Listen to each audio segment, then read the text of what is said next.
passionate leader. Because leadership without passion is just a title. Meeting. We got a collapse in the garage. Get the squad back living in here. We got an IV gone to a firefighter. It's on island urgent. Transmit a second aloft.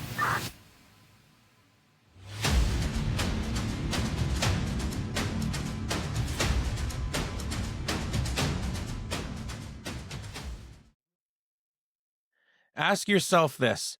What if the brotherhood you dedicated your life to, the one you loved and trusted, became the same brotherhood that brought you your deepest heartbreak? George Redner Jr. devoted 37 years to the fire service, serving as lieutenant, captain, and safety officer. First introduced in 1984, he built a career grounded in discipline, tradition, and mentorship, values passed down to his 5 sons, 4 of whom still serve as volunteers today. In 2015, George lost his oldest son, George III, to suicide, followed by the loss of his son's partner and his second oldest son. Out of unimaginable grief, George chose purpose. He became certified in peer-to-peer support and helped launch one of Pennsylvania's first firefighter mental health programs.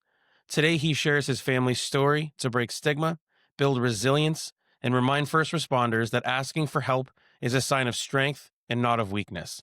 Now retired, George continues to serve as state president of an international firefighter motorcycle club, speaks across Pennsylvania on mental health and resilience, and lives by the belief that the day you stop learning is the day you should walk away. If you believe this is a mission you guys can get behind, strike that box and stretch the line. Hit the follow, like, and share so we can put water on this toxic firehouse culture fire. Welcome to the show, ladies and gentlemen, George Redner. How are you today? Thank you. I'm doing well. Thank you. And thank you for having me. Yes, no, it is absolutely our honor to have somebody who has such a very deep and touching story to give. We'll start a little lighter if you want to kind of walk us through, how you got into the fire service, your highs and your lows, and then we'll kind of get to it. Sure. In 1984, I was introduced to the volunteer fire service through a friend of the family. Like others, I've grown to love the service and it became part of my blood. I'm a father of 5 boys, 4 in which who became firefighters. Um, my oldest son, George, he was a paid firefighter for Six Flags Great Adventure. My son, Joseph, he ran with the volunteer fire service, and my son, Nick, he ran with the volunteer fire service, and my son, Austin, and my son, Joshua, he decided not to engage in firefighting activities.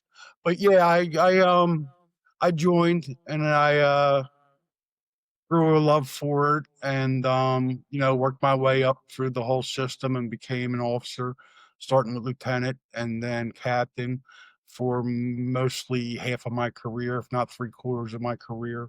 And then as I aged, I became safety officer. There's nothing wrong with that at all. At all. Career side, correct? That's where you were in full-time career? I was at full-time career. My department is a department that borders Northeast Philadelphia. It's it's Bristol Township, Bucks County. Okay. It has 5 departments within the county and the township, I'm sorry, and my department's centered, all around all the other 4, so we were a pretty busy company and still are. Sure. How did you kind of get introduced to the fire service? Was it just something that you were drawn to, or was there something that was a catalyst to get you to want to go down and apply to join? Well, my best friend, at the time, his whole family was involved in the fire service. Their whole family was probably 14 people deep who were in the fire department, fire service. So as I went to the firehouse, I could still remember walking into that firehouse the first day and the smell of smoke on the gear. And it's like, all of us as kids dream to either be in the military or the police or fire service or something that usually helps people, benefits people. So once he asked me, I was a pretty much no brainer because, you know, it, I really, I'm always a forward thinker, and I want to make sure that to stay out of trouble, with some of the people who I used to hang out with, this would Mm. be the best route to take, and I'm doing it a million times over again. I love it. Being, rising through the ranks and stuff like that was one leadership lesson that maybe you learned the harder way than you probably needed to. You know, I'm 59 years old. So in an 84, you had the old guys. We had live burns with live houses, using real houses, Mhm. and the whole we rode the back step. And you had the older guys, and the mentality back then was, suck it up. This is the job you choose. If you can't deal with this stuff, then this ain't for you. And unfortunately, I was of the mindset that at the time and throughout most of my career that I was granted, I can't be touched. But Mm. I knew that this profession would be for me. No, I love it. Annually, I mean, how many calls would you guys average, a year as far as runs? Well, back then it was probably when I started out department, it was probably in the 700s. And Oh, now jeez. with medical calls, Mm. that's through the roof. I'm retired now. Yep. So, excuse me. So I'm retired now, so I'm not really sure of stats, but I know that they're way more busy with adding us to medical calls now and picking up them calls. I think we run more medical calls than fire calls now. Uh, Sure. I mean, we just even actually had a 3 alarm fire yesterday morning. oh, no way. Okay. So, Now, do you still miss it when you hear that there's fires and stuff that you didn't go to, or are you pretty content where you're at? well, I mean, we all have that urge, but after so many years of crawling around the floor, I had a my knees replaced. Sure. That comes with the territory. I have a pager. I listen to fire calls, and yeah, there's nothing I would like more to be on the end of that tip, fighting the fire. I mean, being captain, that's where you want to be. You want to be in the action, and I really had no desire to become chief. I mean, I want Yeah. to be in control of my own destiny and my crew, and it was beautiful. It worked out fine for me. Roughly how many members did you have on the department with you? Oh God, we had about probably around. I'd say we'd range. It would vary. Probably sometimes we'd have 25, 30. Yeah, it fluctuates in that area.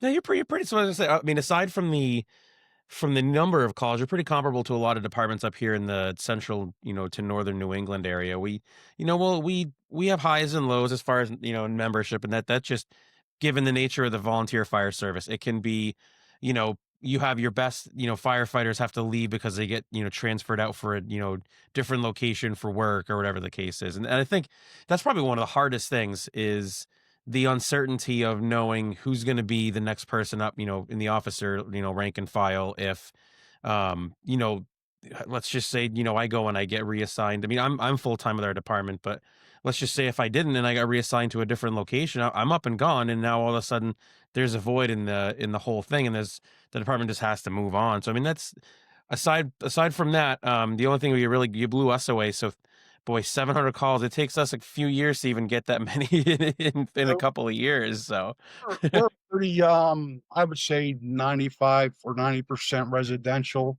10% industrial district. And we sure, also had the Northeast Corridor running through our district, and we have a lot of chemical companies. We also just started a few years back having a paid municipal fire department. So the township provides a paid crew in the daytime. Plus, we also whoever we can get out there, as volunteers, sure, and we're yep, doing duty crews, so which is kind of good. nice. We get a stipend for being there for the day. So Yeah, no, that's So you served for what, about 37 years or so, roughly? yeah, probably I lost count 37. Uh, Nice. I've been involved all my life, even ever since then. I retired. Yeah.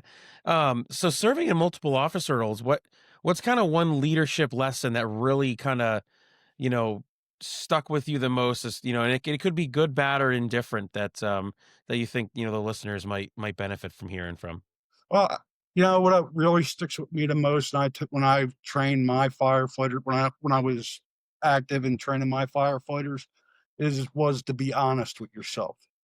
I mean, we have to be realist. We can't Mm, uh, say something that's not actually factual that will hurt the fire service or the operation or the rescue operation or what it may be. But I mean, is to be real, be honest. I mean, Yeah. you made a mistake, own it, and let's go in the office and talk about it. Let's work on it. Let's do whatever we have to do to make it right. But you have to be honest, and I think that's a big part of being that's one of the big things I took away from my leadership courses. No, that's awesome. Throughout your career, did you ever have a time where you had to discipline somebody who was either really a close friend or somebody for doing something just a boneheaded move that you were like, dude, like, don't make me do my job? Well, I mean, let's be honest. In the volunteer fire service, a lot of these guys become your friends, and Mm. a lot of them are your friends, and their family as well, and the brotherhood. I mean, as a safety officer, I had to discipline another officer because Ooh, okay. it wasn't really it was a verbal uh discipline. It wasn't nothing written up. It was nothing suspension or nothing like that. But I mean, as an officer, I think that if you're going to tell other people, instruct other people, or tell other people what they have to do, you should be qualified yourself. And that's a big belief of mine as well. I mean, Yeah. let's be honest, nepotism and the buddy system plays a big part in the volunteer fire service, and I think that's a Hmm. lot of the downfall of re retainment and retention and all that other good stuff. I mean, that the firehouse drama can Yeah. really kill the volunteer fire service, but, they always knew where they stood with me, like me or hate me. I mean, that's just the way it is. I I look at this job as, and I tell my kids this all the time, this is a job of life and death, period. I said, Mm. you could do everything right and still lose your life in this job. I said, but you know what? When you don't want to learn, or you stop learning, or whatever the case may be, some of the decisions you might make might cost a firefighter or the people we service their lives. And that's serious for me, especially after losing a son.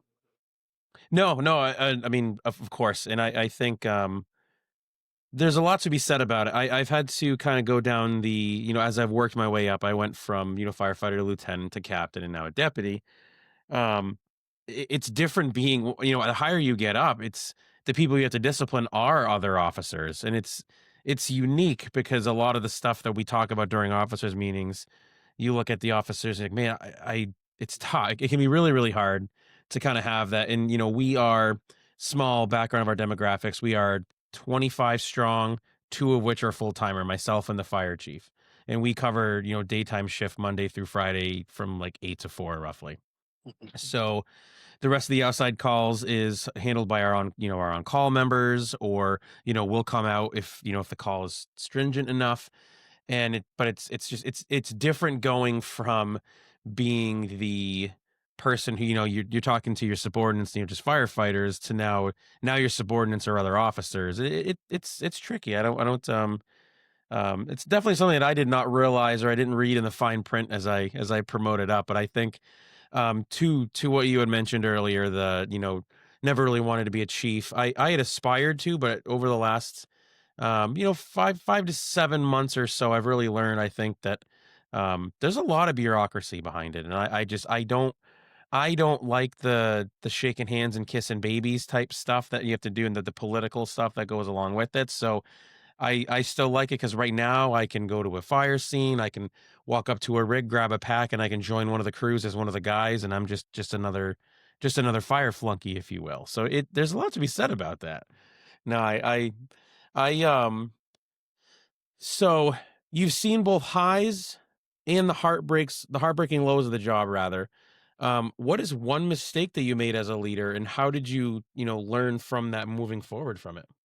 I'm sure I made many mistakes. Um, I think if you're not prone to making mistakes that don't injure anybody or cost them their life, I think it becomes a learning experience. There used to be times where I was that young, hard-headed guy, and I had communication issues and thought I knew everything. Once I came out of the academy, I had the world by the balls, but, you know, then there was, you go to the fire department and they're teaching you their way. Mm, And have I made mistakes? Absolutely. I mean, you know, but they didn't cost nobody any bodily harm or injury. That was a good thing. These were all simple things like, mm, uh, for instance, I don't know, maybe I'll use something crazy. I don't know, putting a discharge in the intake into the discharge or some shit like that, sure. Yep. or telling somebody to charge the hydrant and the whole hose bed becomes charged before I'm hooked up. Those I are the fun. Those are award worthy ones, right? Yeah, yeah, they're always good for the banquet and the Yeah, I was award. gonna say those are the ball busters. Those are some of the best ones. All right, everybody, it's time for a part check. I know it seems like we just got into it, and I know that we have. It's a short part one because in part two, we get really deep. We dive into George's loss of two sons, how he fought from the worst days of his life to becoming one of the strongest humans that I've ever met. We learned about how he became a captain, he was a lieutenant, a safety officer, he was an equipment operator in the day, and a firefighter in the afternoons. That's a regular day Superman. Every unpaid professional firefighter out there has a story like this. I will give a cautionary tale that in part two it gets really deep. So if you do listen with little ones around, be very, very cognizant of that. What we talk about is extremely emotional. It is raw and it has some serious details that little ears and eyes might not want to see or hear. While we don't show anything specifically, there certainly is some graphic content that is shared from George. Not that we want to shy away from teaching our little ones, about the dangers of mental health and suicide, but it's definitely important that we don't expose them to things so little at all. Ladies and gentlemen, this is JP with the Passionate Leader. If something in today's episode hit, please make sure that you smash that follow button. It's across all the platforms: TikTok, Instagram, Facebook, YouTube, Apple Podcast, and on Spotify. As always, be the leader that you want to be. Show up and be that person that you yearned for when you were in the fire service. And never forget, lead with passion, serve with humility, leave no room for bottom feeders. Until we meet next time, guys, stay safe.